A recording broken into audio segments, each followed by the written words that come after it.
Meus queridos, quero convidá-los então a abrirem suas Bíblias. Evangelho de Mateus. Estamos caminhando para o final do Sermão do Monte, Sermão da Montanha. Evangelho que escreveu Mateus, capítulo de número 7. E hoje nós vamos começar a partir do verso 7. Mateus, capítulo de número 7, versículos 7 ao 12. Nos diz assim a santa palavra do Senhor. Pedi e dá-se-vos-á. Buscai e encontrareis. Batei e abri-se-vos-á. Porque aquele que pede, recebe, e o que busca, encontra, e ao que bate, se abre. E qual dentre vós é o homem que, pedindo-lhe pão o seu filho, lhe dará uma pedra, e pedindo-lhe peixe, lhe dará uma serpente?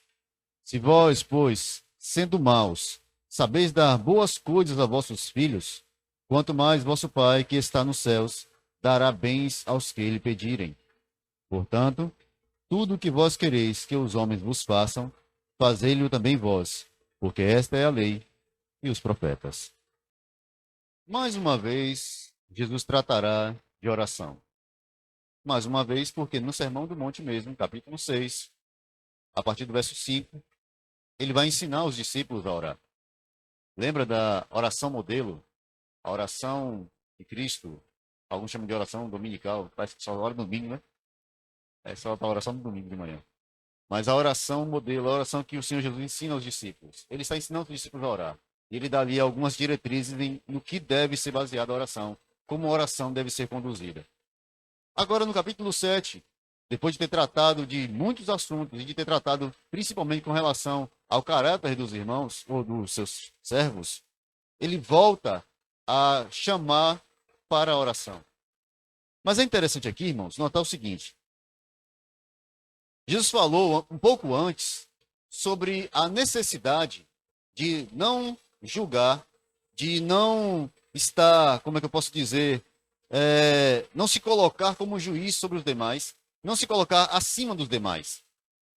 Também, um pouco antes, ele chama a atenção para nós não termos ansiedade sobre a vida, sobre as coisas desse mundo, sobre esse tempo.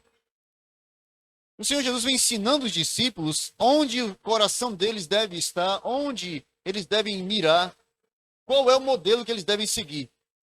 Mas ele apresentou alguns desafios que são para nós quase impossíveis. Amar o próximo como a nós mesmos, perdoar os que nos ofendem, orar por aqueles que são nossos inimigos, não desejar as coisas aqui e ter o nosso coração completamente devotado às coisas do futuro, da vida eterna, da eternidade. Não estar preso aqui agora, ter os nossos olhos voltados para a eternidade. Viver em temor ao Senhor continuamente. E se nós pegarmos principalmente a série de bem-aventuranças, nós somos confrontados com um caráter santo que imita o caráter de Cristo e que deve ser o caráter dos servos do Senhor. Mas por que então o Senhor introduz um ensino, uma doutrina sobre oração mais uma vez aqui? Provavelmente, irmãos, e aqui eu quero seguir a linha de pensamento, talvez, do próprio Mateus, em colocar esse texto aqui, na sua edição, trazer esse texto para esse momento, para essa linha, é que essas coisas para nós são absolutamente impossíveis. E para o nosso caráter natural é impossível. E quando nós então encontramos com Cristo, nós temos duas possibilidades. Fazer como aqueles que lhe ouviram, deram as costas e foram embora, ou se render a ele e, como disse o apóstolo Pedro, diante da insistência do Senhor Jesus em perguntar se ele o amava, ele disse: Senhor, tu sabes todas as coisas. Se render à vontade do Senhor e se render ao escrutínio dele e se render à graça dele e pedir a ele que nos dê aquilo que nós necessitamos. E é aqui que entra a oração. Quase sempre que eu ouvi sermões pregados nesse texto, Eram sermões que estavam voltados para as não necessidades, mas as vontades humanas. Quase sempre era para aquilo que nós queremos, para aquilo que nós estamos ansiosos, mas poucas vezes eu vi esse texto, dentro do seu contexto geral aqui, por uma busca de santidade, por uma busca de imitação do caráter de Cristo, por alguém desesperado que ora ao Senhor e diz: Senhor, eu não consigo viver em santidade. Me socorre. Porque esse é, basicamente, o que o Senhor Jesus ensinará aqui. Perceba que o texto do verso 7 tem 3 ordens: pedir, buscar, bater. 3 verbos no imperativo. Pedir, buscai, batei. Há uma insistência. Há uma persistência.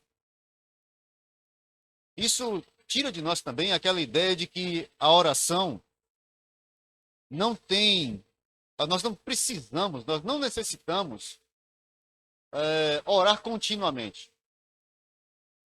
Já ouvi algumas pessoas dizerem assim: olha, eu já orei e Deus sabe o que eu preciso, então eu não vou orar mais. O problema, irmãos, é que a gente entende a relação de oração como uma relação de quem vai a uma entidade pública fazer uma petição.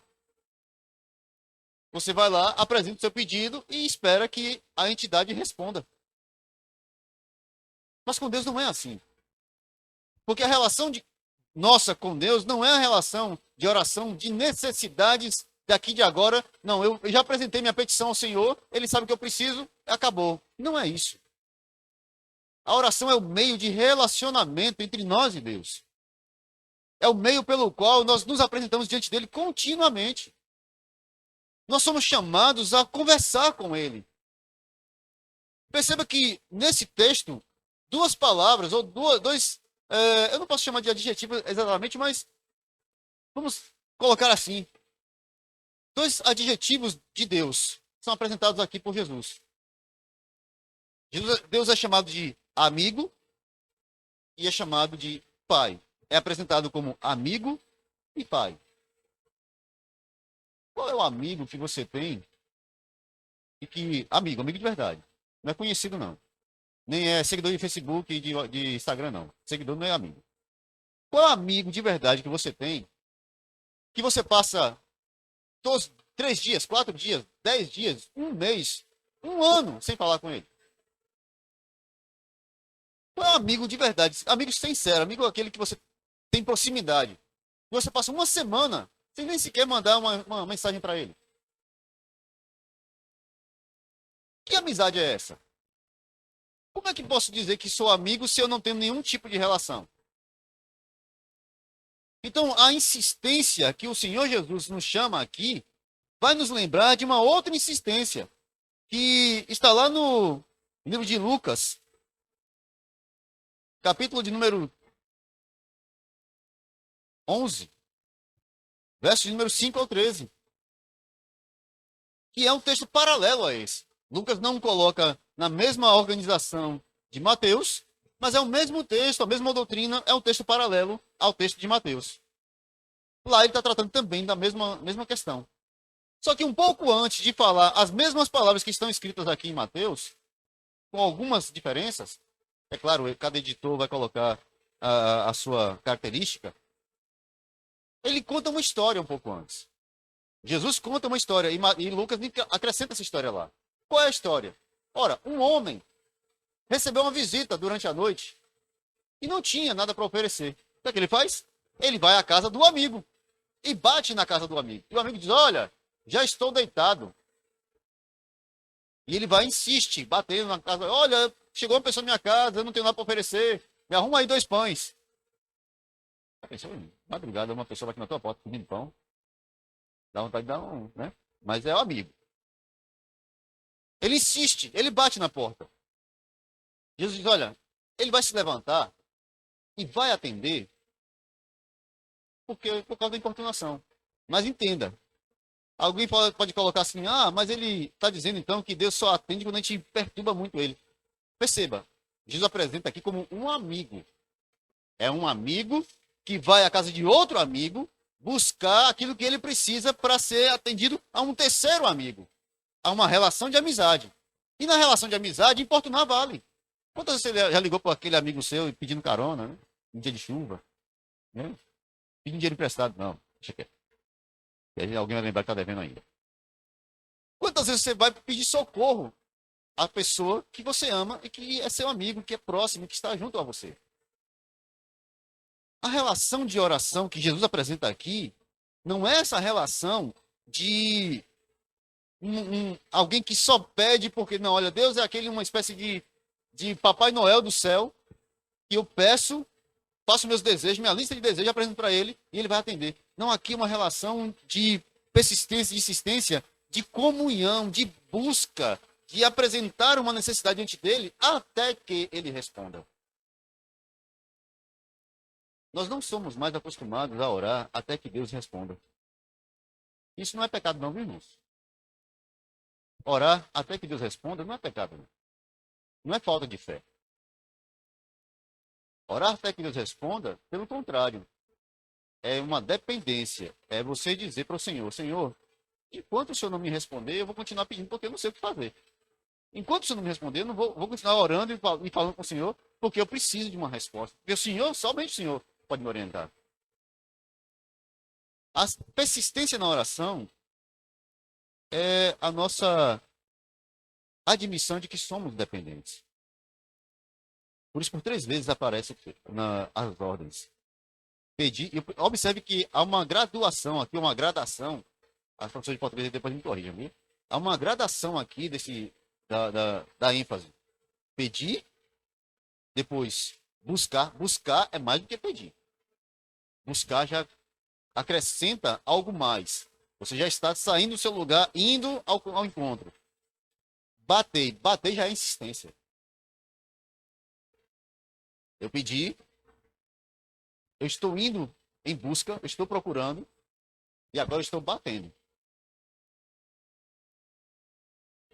E isso não incomoda, ou não nos traz qualquer tipo de pensamento de duvidar do Senhor.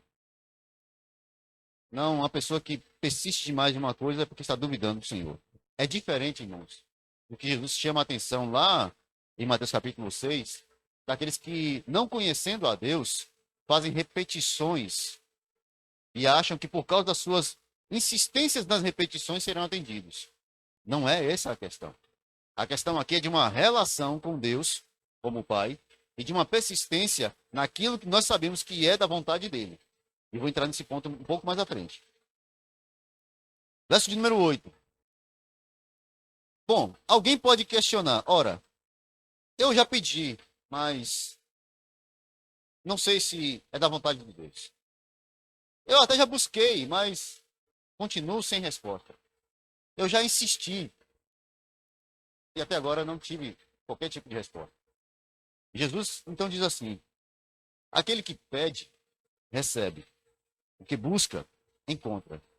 E ao que bate, se abre. Lembre-se, mais uma vez, a relação aqui, ou a insistência aqui, o ensino aqui, é de uma persistência em um relacionamento com Deus. Nós somos chamados a uma persistência e esta continuação em apresentar-se diante do Senhor, essa continuação em falar com Ele, até que Ele responda. Por quê? Porque nós compreendemos, nós sabemos que Ele responde. É diferente, irmãos, de orar a uma entidade qualquer. É diferente de falar fazer promessas e coisas vazias. Se nós conhecemos o caráter de Deus, nós tratamos isso hoje pela manhã aqui na escola, no discipulado. Se nós compreendemos o caráter de Deus, se nós o conhecemos como Ele é, se nós já olhamos para a Escritura e vimos qual é o caráter de Deus, quão amoroso, misericordioso, longânimo, benigno, tardio em irar-se, se nós já compreendemos que Deus é assim, que Deus é amor, e que Ele olha para os seus filhos, ele adota a sua igreja em Cristo como filhos, se nós já compreendemos que nós agora temos uma relação de filhos para com o Pai, então nós não vamos jamais perceber ou compreender ou entender que ele nos deixará sem resposta, nos deixará nas dúvidas, nas intempéries da nossa vida, nas confusões da nossa vida. Ele irá responder. Ele vai nos conduzir. O Senhor sempre responde e sempre conduz. Agora, perceba. Isso está baseado no caráter de Deus e não nosso. Portanto, não existe boas e más orações. Existem orações certas e orações erradas.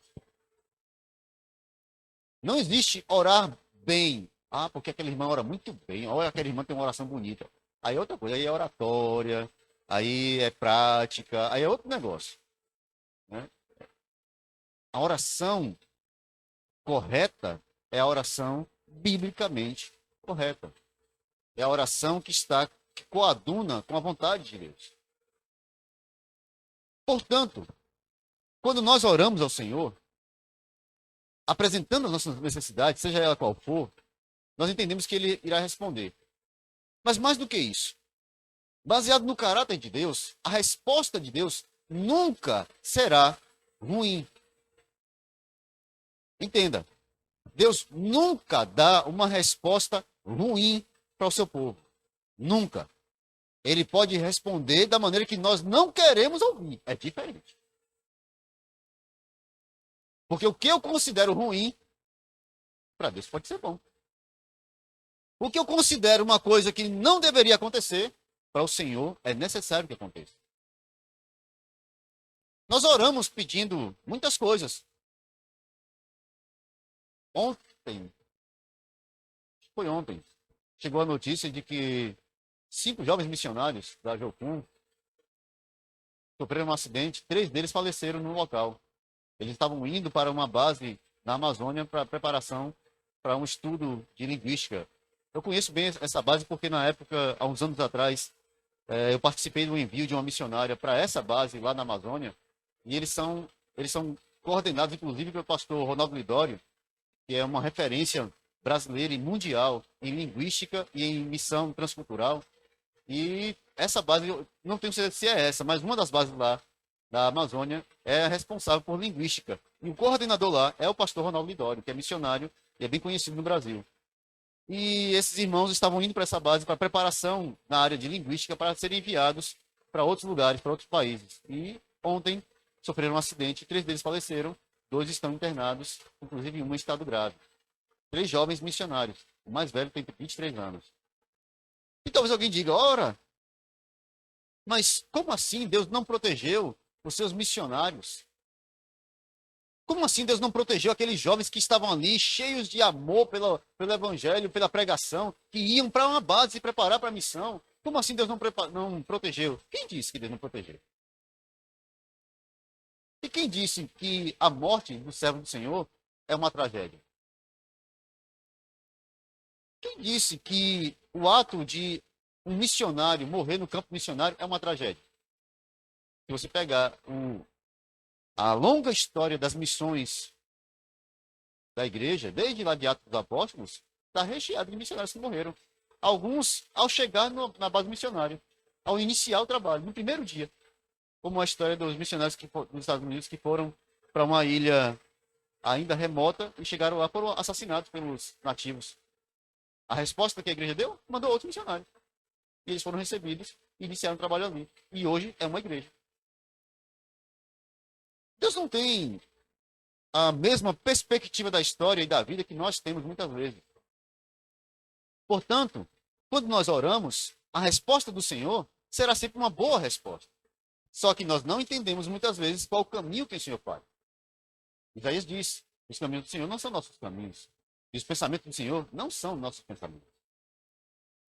Nós jamais podemos comparar os nossos planos e projetos aos planos e projetos de Deus. Porque Deus, na eternidade, planejou decretou todas as coisas de maneira absolutamente perfeita. Nós caminhamos na história participando dessa perfeição. Por isso que Jesus diz, então, na sequência: qual dentre vós é o homem que, pedindo o seu filho um pão, lhe dará uma pedra? Ou lhe pedindo um peixe, lhe dará uma serpente? Perceba que Jesus usa figuras de coisas parecidas. Notou? Um pão, ele dá uma pedra. Uma pedra lisa, parece um pão. Algumas parecem. Um peixe não se assemelha em alguns momentos como uma serpente? Não tem algumas serpentes que se assemelham, né, à sua característica? Pois é. Mas Deus não dá uma coisa ruim, semelhante ao que foi pedido de bom. Deus dá aquilo que é bom. E mais do que isso, irmãos. Verso número 11. Se nós, que é a palavra de Jesus, né? Se vós, pois, sendo maus, sabeis dar boas coisas a vossos filhos, quanto mais vosso Pai que está nos céus vos dará o Espírito Santo. Vamos lá. O Espírito Santo, perdão. Coisas boas. O Espírito Santo está lá no Lucas. Eu já estou antecipando. Se nós, humanos, se nós somos maus, perceba, diga categórico. Vocês são maus. Os homens são maus. A humanidade é má. Todo ser humano é mau. Por quê? Porque bom somente Deus. Quando você fala de bondade, você não vai se comparar com o vizinho, não. Tá? Quando você fala de bondade, você não vai se comparar com a pessoa que você está lá vendo. Não. Quando a gente fala uma pessoa é boa, bom, beleza, vamos lá, vamos comparar com a Escritura. Vamos comparar com o caráter de Deus.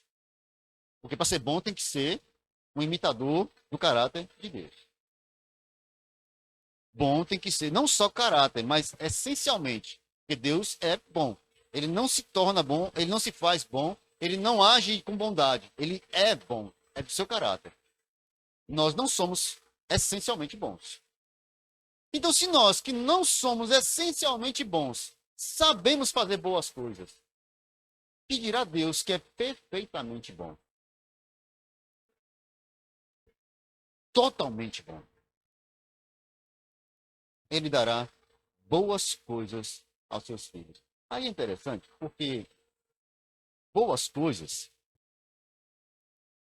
mais uma vez, aquela infeliz da teologia da prosperidade, o decreto de sua vitória, decreto de sua não sei o quê, vá não sei o quê, faça campanha porque Deus vai abrir as portas para não sei o quê. Essa loucura que se tornou a pregação do eu estou no centro e Deus faz o que eu quero, transformou Deus em uma espécie desse, como eu já disse, um Papai Noel do céu.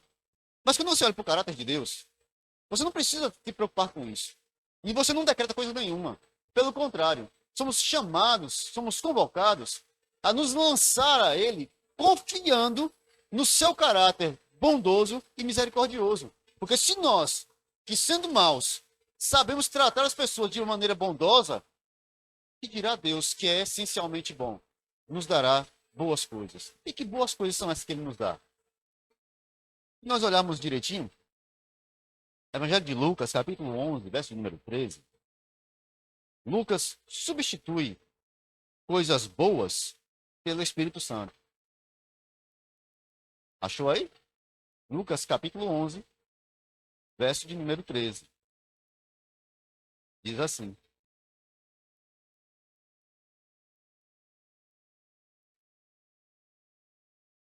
e qual pai dentre vós, que se o filho lhe pedir pão, lhe dará uma pedra? Ou também, se lhe pedir peixe, lhe dará por peixe uma serpente? Ou também, se lhe pedir um ovo, lhe dará um escorpião?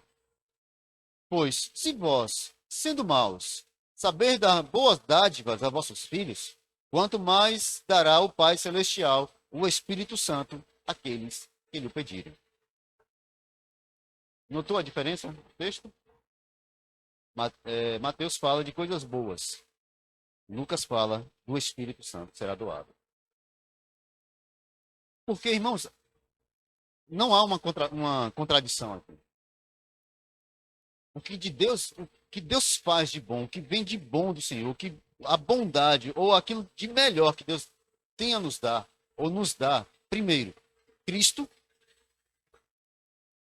que nos abriu a porta de acesso a Deus, que nos perdoou de todos os nossos pecados. E segundo, nos envia o Espírito Santo, que nos conduz em santificação, que nos conduz em vida, que nos conduz para sermos transformados de glória em glória ao caráter de Deus, ao caráter de Cristo, à imagem de Cristo. Então, não há uma diferença aqui, ou não há uma contradição. Ambos estão dizendo, Deus nos dará aquilo que necessitamos, e aquilo de bom, aquilo de melhor, Ele nos dará, conforme a nossa necessidade. Peçam, e Ele dará. Busquem, e vocês encontrarão. Batam, e vocês receberão. Se abrirá para vocês. Se nós, então, compreendemos esse aspecto, olhamos para 1 Coríntios, capítulo 6, verso número 11, Paulo escreve assim: E tais fostes alguns de vós, mas fostes lavados, mas fostes santificados, mas fostes justificados em nome do Senhor Jesus Cristo e no Espírito do nosso Deus. O que de bom Deus nos dá, em primeiro lugar? Santificação. E essa é uma oração, irmãos, que com certeza Deus vai atender. E essa é uma oração, conforme a vontade de Deus, que certamente Ele irá atender.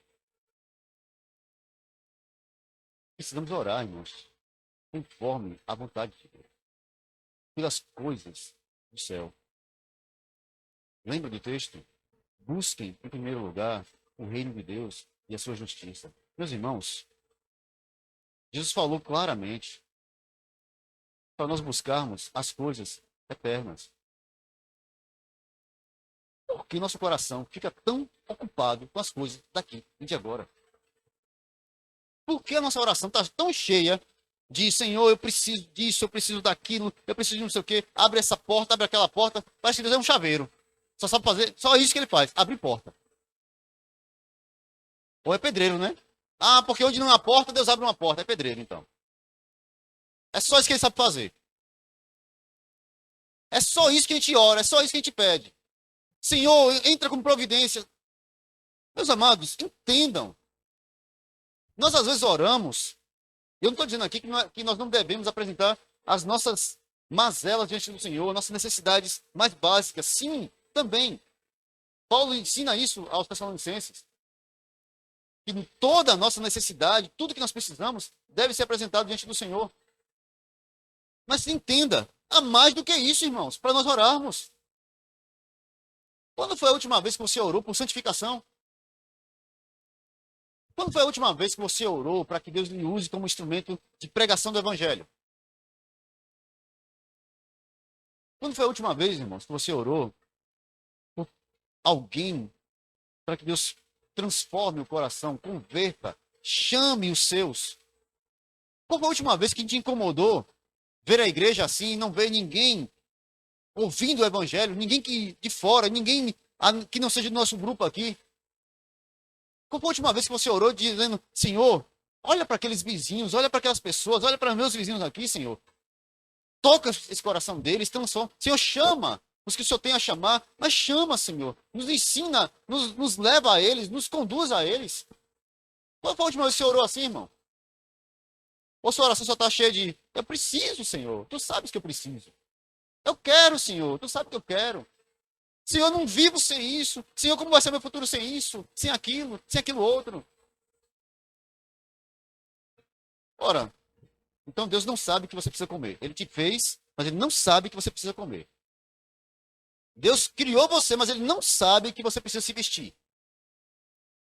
Aí você tem que falar com Ele, ó, meu guarda-roupa aqui, Senhor, tá faltando roupa. Providencia aí. Ele, desculpa, eu não sabia que você precisava de roupa. É assim, né? Quando foi que nós vimos em algum lugar, em toda a Escritura, os servos do Senhor deixados, abandonados? Entenda, uma coisa é sofrer por causa do Evangelho, como Paulo, como Pedro, como os demais discípulos. como alguns irmãos depois deles, chamados pais da igreja, que sofreram nas arenas, que foram conduzidos à morte. Mas você acha que isso era abandono de Deus? De forma nenhuma. Pelo contrário, eles estavam muito mais próximos, muito mais perto, muito mais firmes. Mas eles em nenhum momento sentiram falta, abandono, necessidade. Mas o que é que nossa oração tem, irmãos? Do que é que nossa oração está cheia ultimamente? Qual é a coisa que mais enche as nossas orações? Pensando aí, pense aí direitinho. O que é que mais preenche a tua oração ultimamente? Mais tempo da tua oração?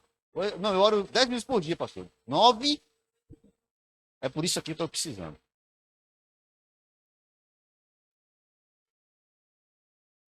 Peçam, lhe será dado. Mas seguindo o conselho de Tiago, peçam com sabedoria. Não peçam para deleites, não peçam para vaidade, não peçam como se Deus fosse uma caixinha de coisas, de presentes para que você vai lá e escolhe o que você quer, as coisinhas que você vai preferindo. Peça. E o que é que eu tenho que pedir? Verso de capítulo 14 de João, verso número 21. Tem um bom conselho aí. O que nós precisamos pedir. Nós devemos pedir. João capítulo 14, verso 21. Nos diz assim: aquele que tem meus mandamentos e os guarda, esse é o que me ama. E aquele que me ama será amado de meu Pai, e eu o amarei e me manifestarei a ele. Ore e peça ao Senhor que você ame mais a Ele. Que você exerça esse amor por Ele de maneira mais clara, efetiva em sua vida. Porque Deus ama, responde e atende aqueles que o amam, aqueles que o buscam, aqueles que batem, não em busca das coisas que ele tem. E por que nós estamos batendo? Por que nós estamos insistindo? Pelas coisas que ele dará? Não. A insistência é por ele. O bater na porta é para vê-lo, não para ver o que ele tem a nos dar. A persistência em toda a escritura, irmãos, de Gênesis e Apocalipse, não é nas coisas que Deus fez, é no caráter dele, de quem nos chamou. A persistência na escritura não é de nós olharmos para Deus, olha como Deus moveu as coisas e fez grandes milagres e fez tremer o chão. Sim, tudo isso ele fez. Sim, tudo isso ele tem poder e autoridade para fazer quando e como ele quiser. Mas Deus não é um artista de circo. Ele não faz espetáculos para as pessoas. Ele não está em busca de pessoas que queiram ver um espetáculo pirotécnico, fogos de artifício, explosões. O Senhor ama aqueles que lhe amam. O Senhor ama aqueles que amam a Cristo e obedecem a Ele. Que buscam continuamente, diante de Deus, caminhar na imitação do caráter de Cristo. É isso? É esse um bom motivo para nós orarmos continuamente. Algumas pessoas já disseram que aquele negócio de caixinha da promessa deveria ser excluído, né? Bota lá uma caixinha de conselho, caixinha de cajada. Para nos ensinar, sim, Deus fez centenas de promessas. Mas a maior promessa que ele fez e já cumpriu,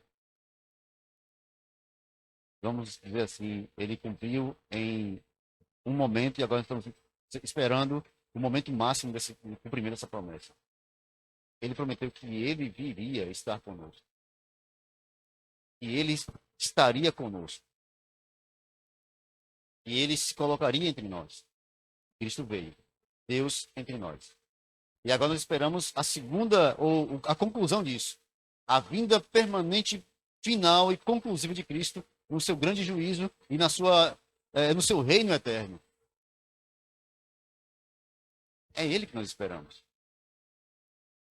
Porque se nós pensarmos, irmãos, somente com o nosso estômago, com as nossas vaidades, e baseado naquelas coisas que estão ao nosso redor, nossas orações serão cheias de eu, meu, de mim e para mim. E eu estarei no centro. E Deus será um coadjuvante em minha vida. Deus não é coadjuvante. Ou Deus está em primeiro lugar de nossa vida, ou Ele não estará em lugar nenhum dela. Ou o Senhor é Senhor soberano sobre nossa vida, ou Ele não tem pacto nenhum conosco. Perceba que não há meios termos com Deus. Por último, ainda nesse texto do verso número 11, 2 Coríntios capítulo 3, verso 18, o apóstolo Paulo diz o seguinte: mas todos nós, com o rosto descoberto, refletindo como um espelho a glória do Senhor, somos transformados de glória em glória na mesma imagem pelo Espírito Santo.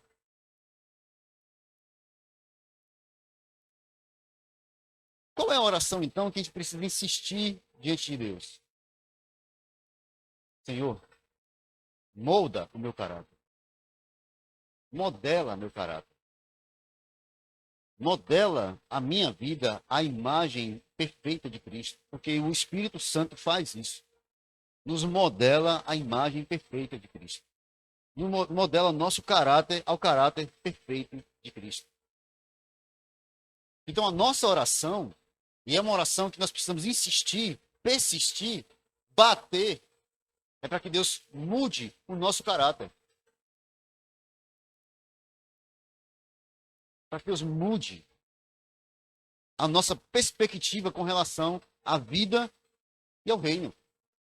Para que a gente não fique preso aqui agora.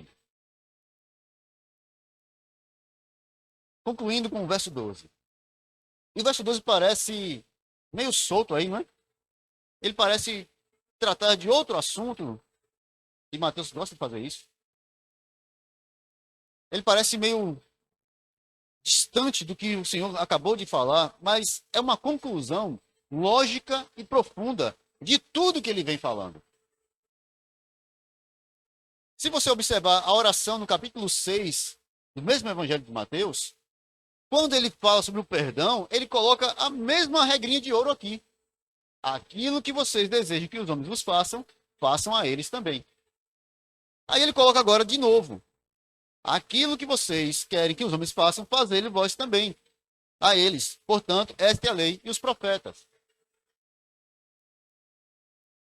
Qual é então a relação?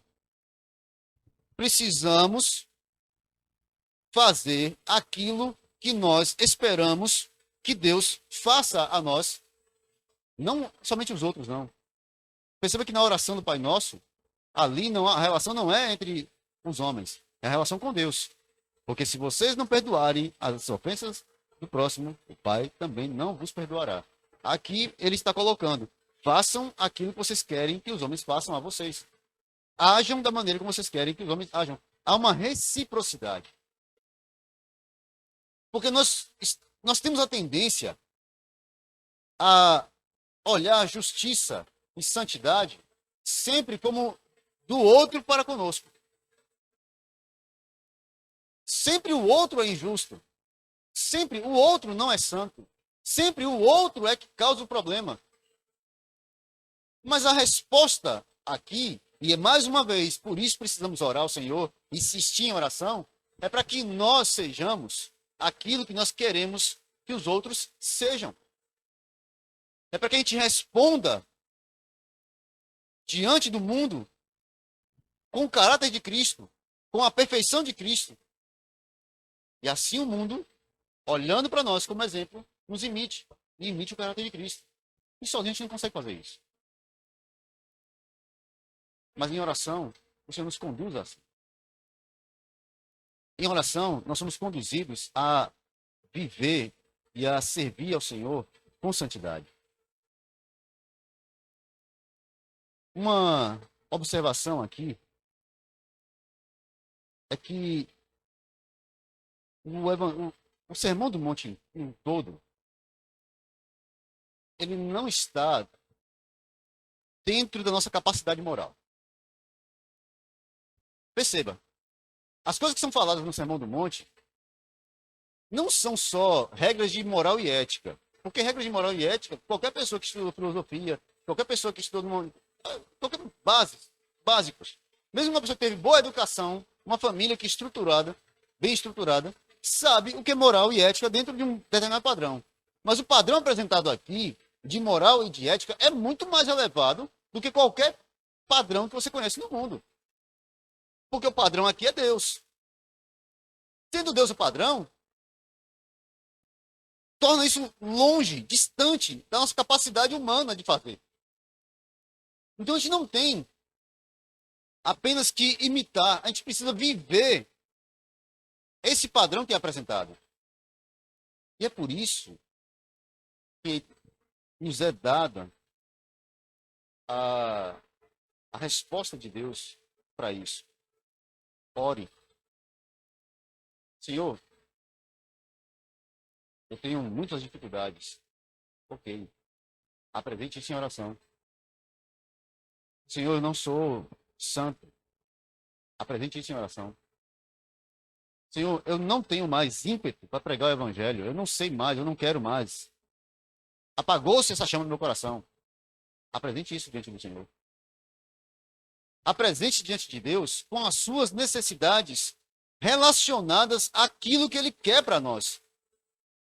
Apresente a Deus a sua necessidade relacionada à vida cristã. Apresente ao Senhor as necessidades relacionadas ao seu caminhar cristão. E isso, com toda certeza, você terá uma resposta. Para isso, você terá uma resposta. Essa oração não voltará vazia. Essa oração não será impedida. Se a sua oração é uma oração, como o Tiago diz, vocês pedem e não recebem. Por que vocês pedem e não recebem?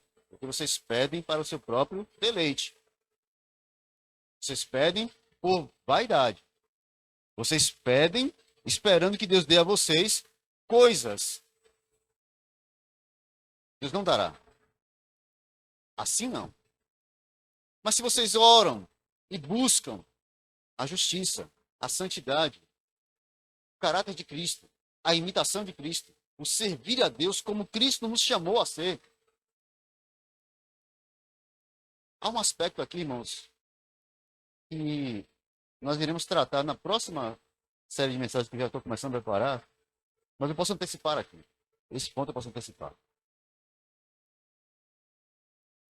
Esse é um tempo que parece não haver mais vocacionados. É triste pensar isso, é triste ver isso. Parece não haver mais vocacionados. Parece que, não sei se foi essa febre de tanto pastor, todo mundo é pastor, né? Como eu sempre digo aqui, se jogar uma febre para cima, cai na cabeça de um pastor. E a gente passou a entender que só é ministério se for pastor. Como se isso fosse a única coisa que tem para fazer na igreja. Então nós não temos ímpeto para testemunhar as pessoas ao nosso redor com relação ao evangelho. Nós não temos mais ímpeto a orar uns pelos outros nas suas necessidades. Nós não temos mais aquela vontade contínua de ir em busca daqueles que estão fracos. Isso é vocação. E por isso precisamos orar. Por estas coisas precisamos insistir diante de Deus. Algumas pessoas, e o pastor Leonardo Haverhill, eu acho que é assim que pronuncia, mas se não for, meu inglês é ruim mesmo. Ele dizia que ele escreveu um livro chamado Não é porque tarda o verdadeiro avivamento. E ele diz, porque as pessoas não estão buscando avivamento, estão buscando movimento. E não vai ter nunca. Confunde as coisas. Acha que barulho é presença de Deus. Acha que bagunça é a unção. Acha que o estardalhaço é a presença de Deus no meio do povo. E não é. Não é. Nunca foi e nunca será. Porque não é assim que Deus age na Escritura. Nunca agiu e nunca agirá assim. Pelo contrário, você nota o Senhor impulsionando homens e mulheres a pregarem, a anunciarem, a testemunharem a respeito dele. A ir em busca de fracos, de doentes, de oprimidos, a testemunhar da sua glória àqueles que estão em escuridão, a manifestar a sua graça àqueles que estão perdidos. É por isso que precisamos orar, irmãos. E essa oração será respondida. Para que o Senhor nos desperte desse sono, dessa preguiça, dessa onda de dizer, não, tem quem faça, eu não vou fazer. Não, já tem lá as pessoas para fazer, eu não faço. Precisamos despertar e compreender que ninguém, absolutamente ninguém, chamado pelo Senhor, foi chamado apenas para frequentar uma igreja e ter um cartão de membro de uma denominação. Não é. Somos chamados como discípulos. E todo discípulo, de verdade, ele luta contra algumas coisas. E todo discípulo, de verdade, sempre deu uma desculpa para Deus para não fazer. Se você voltar um pouquinho antes, quando Deus chama Moisés, o que é que ele diz? Estou pesado de língua. Não sei falar. Deus chama Jeremias. O que é que Jeremias diz? Sou uma criança, Senhor. Deus chama Elias. O que é que Elias responde? Estou sozinho, Senhor. E ninguém está aqui disposto a me ajudar. E os discípulos de Jesus, o que é que fizeram quando Jesus passou um tempo ausente? Ele se foi. Vamos voltar para a nossa vida. Pescar, Emaús, nossa vida diária. Todo mundo, todo discípulo dá uma desculpa para não servir. Todo discípulo dá uma desculpa para não ir, para não continuar. Todo discípulo tem um dia que ele diz, não vou mais fazer. Mas todo discípulo ouve o Senhor dizer, eu fiz a língua, você não é uma criança, eu vou mandar você assim mesmo. Separei 7.000, voltem, porque não é assim que vai terminar a história, não. Se reúnam lá em Jerusalém até que eu venha a vocês. Até que eu mande a autoridade que vocês precisam para pregar o evangelho. É assim que Deus responde àqueles que dizem que não há mais capacidade. E todos receberam a resposta de Deus. Deus sempre responde a oração feita da maneira correta, conforme a vontade dele. Deus sempre responde orações bíblicas. Deus nunca responde oração egoísta, oração de menino mimado, oração de quem acha que pode determinar a vontade de Deus. Nunca. Mas ele sempre responderá aos seus filhos, como um bom pai que é. Aqueles que o buscam e dizem, pai, não consigo. Pai, não dá para mim. Me ajuda. Sempre responderá a oração dos seus filhos. Ore. Ore. Persista em oração. Santificação não é um ato instantâneo. É a ação de Deus contínua em nossa vida, dia após dia. Graça de Deus está sobre nós. Mas coragem para testemunhar da graça é a ação do Espírito sobre nós. É o impulsionar do Espírito de Deus dentro de nós, dizendo, fala. Já passou por essa situação de você estar diante de uma pessoa e você saber que você tem que testemunhar de Cristo, você fica lá se segurando, se amarrando. Eu não vou falar não porque essa pessoa não vai acreditar, eu não vou falar não porque essa pessoa vai responder de uma maneira incorreta. E, como disse Jeremias, mas quando eu me calo, há um fogo que arde dentro de mim e eu preciso falar. E acaba falando. Isso volte a acontecer conosco. Que sejamos dispostos a fazer a oração correta, ter os propósitos corretos, e assim ouvir a resposta de Deus e certamente virá. Amém?